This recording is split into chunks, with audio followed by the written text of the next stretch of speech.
પારડીના પોણિયા ચાંદણવેડી વિસ્તારમાં આવેલ શ્રી સરસ્વતી શિશુ મંદિર હાઈસ્કૂલમાં પવિત્ર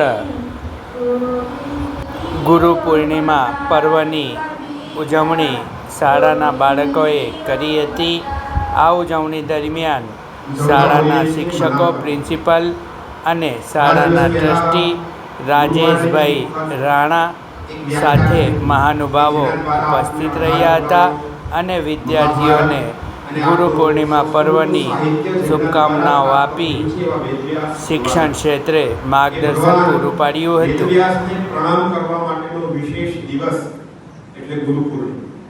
અને ગુરુ પૂર્ણિમાને સંસ્કૃત ભાષામાં અને આ પૂર્ણિમાને એક વિશેષ નામથી પણ ઓળખાય છે, જેને આપણે બધા વ્યાસ પૂર્ણિમા. વ્યાસ શબ્દનો મતલબ થાય છે જે વિસ્તાર કરે છે.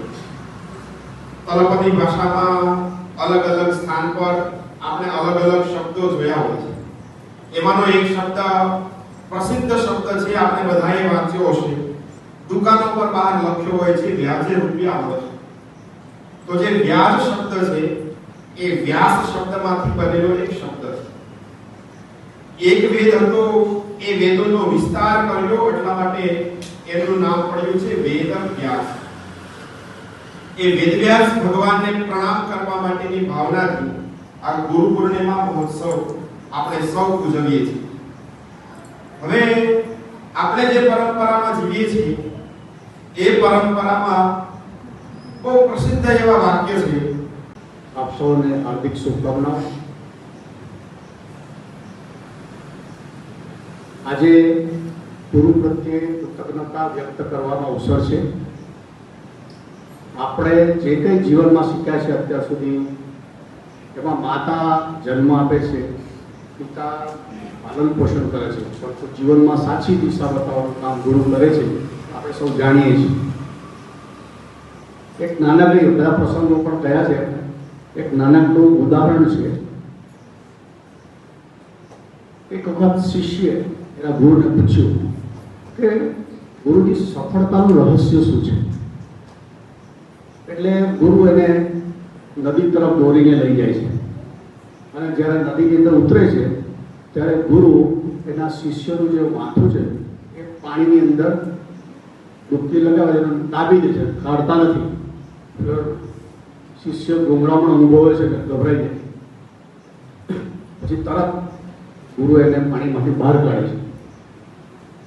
એટલે પછી ગુરુ એને પૂછે છે કે તું જ્યારે પાણીની અંદર ડૂબકી મેં તારું માથું દબાવ્યું ત્યારે તારા માટે શું જરૂરી હતું? એટલે પેલા શિષ્ય કહ્યું કે મારા માટે શ્વાસ ખૂબ જરૂરી હતો.